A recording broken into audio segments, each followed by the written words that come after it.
Après m'être fait insulter toute l'année de mecs qui n'aimaient rien, on arrive enfin au flop de fin d'année. Bonjour à tous, et voilà, on y est, le dernier week-end de 2019, et même le dernier week-end de la décennie, et on va revenir aujourd'hui sur les films qui ont le plus floppé cette année. Les tops 2019 ont déjà été tournés, la vidéo sortira demain. Je reprécise encore une fois, et ça compte aussi pour les tops, le classement est subjectif et l'ordre, on s'en fout un petit peu.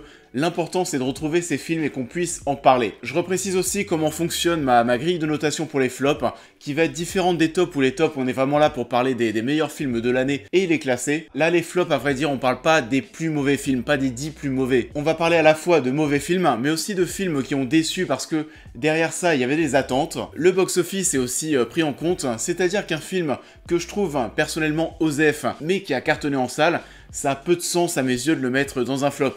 Le meilleur exemple qui soit, c'est Le Roi Lion, que j'aurais bien foutu dans un flop de fin d'année. Malheureusement, et au vu du succès en salle et comment ça a quand même marqué l'année 2019, ça aurait peu de sens. Et donc, on va se lancer. J'ai tourné les tops avant les flops parce qu'il y avait un petit film que je devais voir en cette fin d'année qui potentiellement était un sérieux candidat pour figurer dans ces flops. Et il s'agit de Cats, et si vous me suivez sur les réseaux sociaux, vous savez que je suis sorti de la salle au bout de 20 minutes. Comme je l'ai dit, c'est du ni fait ni à faire, ça ne sera pas dans les flops et on se lance. Numéro 10, X-Men Dark Phoenix.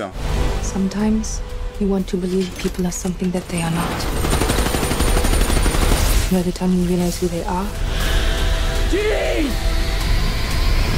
Je vais essayer aussi d'être plus concis que ma vidéo des tops qui sortira demain parce que vous allez voir, elle est assez longue et j'ai pas envie de faire une vidéo aussi longue pour parler de films que j'ai pas aimé. Et donc oui, X-Men Dark Phoenix avait absolument tout pour se retrouver dans ces flops. Il va se retrouver par contre à la 10e place parce que, on va pas se mentir, vu comment ça se présentait, la prod qui a été désastreuse, le film qui a pas arrêté d'être repoussé, Disney à côté de ça qui rachète la Fox, il y avait tout pour que ce film soit osef, qu'il soit mauvais. Ils ont quand même pas mal sauvé les meubles. Néanmoins, ça reste quand même un épisode d'X-Men bien en deçà de ce que la saga nous a déjà donné. Ça sentait vraiment la fin de cycle à chaque plan. Je pense qu'on a tous envie, nous aussi, de passer à autre chose. Les X-Men ont été récupérés par Disney qui va réintégrer ça très certainement au Marvel Cinematic Universe et vu qu'en plus, tout ce qui va être Iron Man, Captain America, c'est fini. La place est libre et toute faite pour relancer une saga d'ici quelques années. En attendant, X-Men Dark Phoenix, c'était pas pire qu'Apocalypse, c'était toujours pas ça et ça a fait un bid monstrueux au box-office. Là aussi, de ce point de vue, on sent la fin de cycle. Et si vous voulez plus de précision, la critique est sur la chaîne et ce sera le cas aussi pour tous les autres films dont on va parler. Numéro 9, Shazam. You have bullet immunity. I'm bulletproof. You're dead. C'est assez rare de voir aujourd'hui des adaptations Marvel DC Comics qui ne fonctionnent pas plus que ça en salle. Et Shazam en fait partie, je sais que le film a plu à certaines personnes, alors pour ma part, pas du tout. Comme je le disais à plusieurs reprises dans ma critique, c'est le film de super-héros que tu vas mater à la télévision à Noël. Sinon, à part ça, c'est vrai que ça te propose pas grand-chose. J'avais plutôt apprécié le début, comment est-ce qu'il va acquérir ses pouvoirs, le voir s'entraîner aussi. Ensuite, pour tout le reste, c'est vrai que je me suis pas mal ennuyé. Un petit peu à l'instar des Gardiens de la Galaxie ou de Deadpool, c'est un film qui voulait se vendre sur son humour. Au final, ça l'a pas fait plus que ça, les effets spéciaux étaient dégueulasses, et pour un film de super-héros vu ce qui se fait à côté, c'est bien en deçà des attentes. Numéro 8, Terminator Dark Fate. We don't win this one.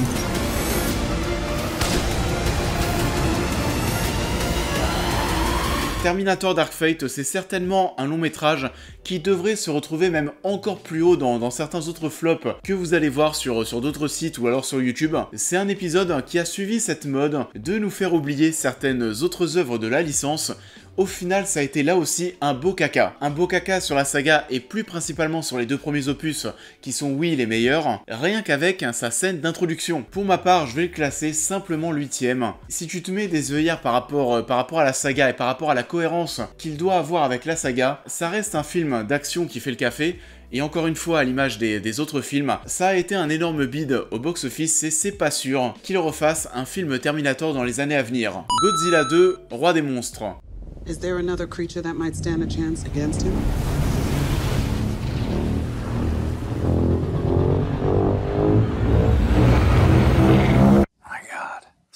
Je vous avais déjà prévenu dans d'autres vidéos et ça se confirme là. Vous avez été très nombreux à me traiter de haters entre le mois de mars et le mois de juillet, même encore un petit peu plus après. La vérité, et j'en suis désolé, et c'est vrai, on a eu quand même une saison des blockbusters estivaux qui était bien moisie. Certainement même l'une des plus mauvaises que j'ai vues dans ma vie, et Godzilla 2 n'y a pas échappé. C'est un film qui n'avait que quelques visuels marquants pour lui parce que sinon tout le reste, c'était pas bien et c'était même très chiant. Je suis encore très étonné que ce Monsterverse tienne encore debout, que Kong vs Godzilla soit encore prévu l'année prochaine, parce qu'en vérité que ce soit au niveau de la qualité de ses œuvres, Kong qui était vraiment pas top, je suis vraiment très étonné qu'on continue dans ce délire.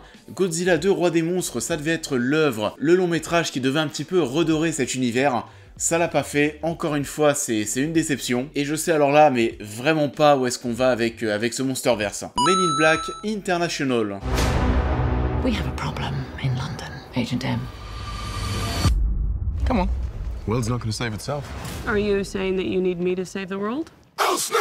Encore un des blockbusters estivaux, quelle surprise. Je pense vraiment qu'à part Spider-Man, tout était très mauvais ou alors très moyen. Ce nouveau Men in Black, je l'ai déjà totalement oublié, de toute façon c'était pas une œuvre qui allait nous marquer. Je pense vraiment que la seule chose que j'ai retenue c'est ce côté féministe ultra assumé qu'on va vraiment mettre en avant, qui n'avait parfois même pas sa place dans l'œuvre, mais qu'on a essayé d'intégrer avec un bon gros chausse-pied. Ça a été le cas aussi avec X-Men Dark Phoenix où on a essayé de rebaptiser ça les X-Women. Dans ce nouveau Men in Black, on a une phrase assez similaire où on va rebaptiser ça les Women in Black. C'est complètement osef, j'en ai rien retenu, ça a bidé au box-office. Encore une fois, c'est un flop en salle pour ces retours de saga culte des années 90, 80, 2000. C'est du ni fait ni à faire et c'est bien dommage pour ce duo d'acteurs que j'aime beaucoup. Men in Black International finit bien sûr dans les flops de 2019. Gemini Man. Look at us! He's been lying to you the whole time. You're just trying to rattle me. Hey! I'm trying to save you! Alors Gemini Man, c'est surtout un film qui nous a été vendu comme une révolution technologique, et à vrai dire, heureusement qu'il y avait ça parce que tout le reste, c'est quand même bien moisi. Je sais même pas par où commencer, les scènes d'action étaient pas ouf à part la scène de la course-poursuite en moto. Un peu à l'image de ce film, la carrière de Will Smith a totalement dégringolé cette décennie. C'est limite par un hasard qu'il termine dans un flop de fin d'année. Si vous avez vu Gemini Man dans une salle équipée qui vous a permis de bénéficier de la force de cette technologie, le nombre d'images par seconde qui a été augmenté, vous avez certainement vécu la différence. C'est le seul intérêt du long métrage. Gemini Man c'était pas bien, je suis très déçu pour Ang Lee, et en plus de ça, pour une œuvre à gros budget, ça a fait un four au box-office. Numéro 4, After. Who says I don't believe in love? What's your story then? My story.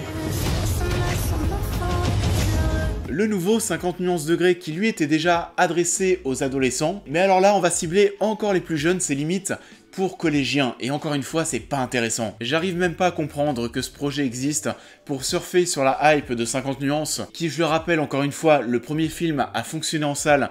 Les deux qui ont suivi, c'était pas non plus une franche réussite. Donc, déjà là, d'un point de vue marketing, c'est assez compliqué de se lancer sur ce projet, de ne pas avoir les certitudes que ça va fonctionner. En plus de ça, le livre est beaucoup moins connu que 50 nuances et ça m'étonne du coup encore plus. C'est encore une fois très mal joué, surjoué, tout est vraiment très léger. Je n'ai pas lu le livre, donc vous l'imaginez bien, je vais pas pouvoir comparer. En revanche, ce qui a l'air sûr, c'est que comme 50 nuances, le fait de porter ça sur cinéma et de l'ouvrir à un public encore plus large que les livres, les longs métrages sont quand même bien plus pudiques. 50 nuances, c'était déjà très aseptisé. Pour After, la tension érotique, les prétentions érotiques, et bah à vrai dire, je les vois pas plus que ça. C'est vraiment pour collégiens. Numéro 3, qu'est-ce qu'on a encore fait, oh bon Dieu? J'ai la solution. Nos gendres n'aiment plus la France. On va leur faire aimer la France. Décidément, vos familles nous réservent toujours de belles surprises.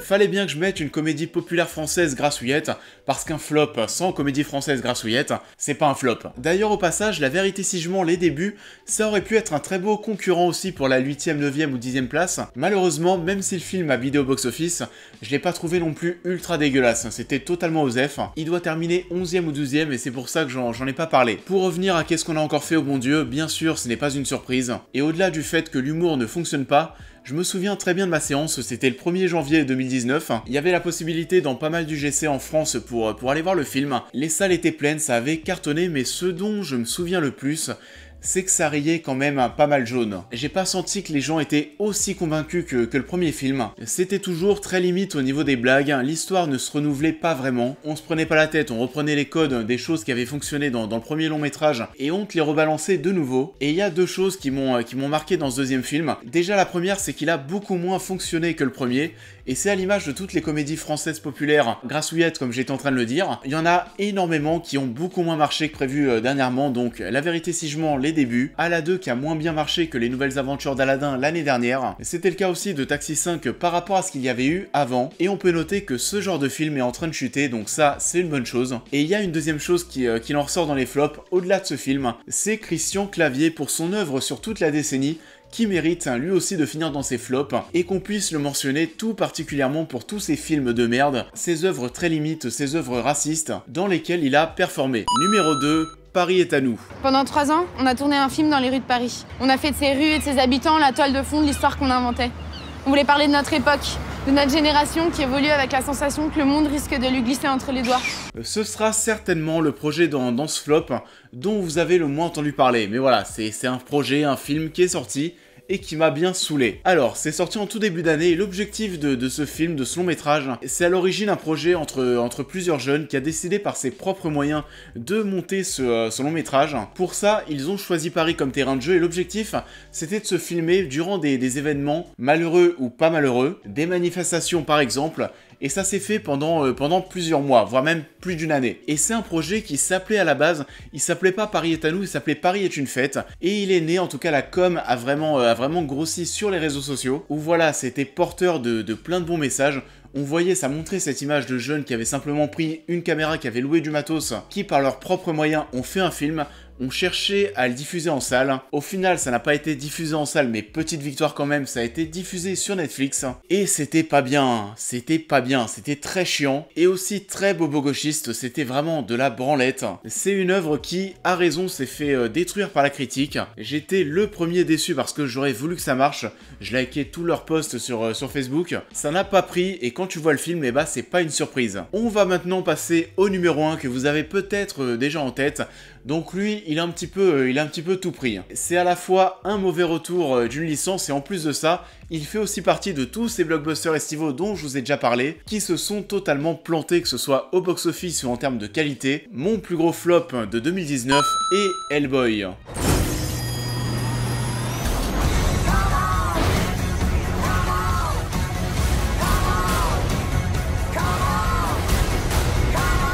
You are mankind's best.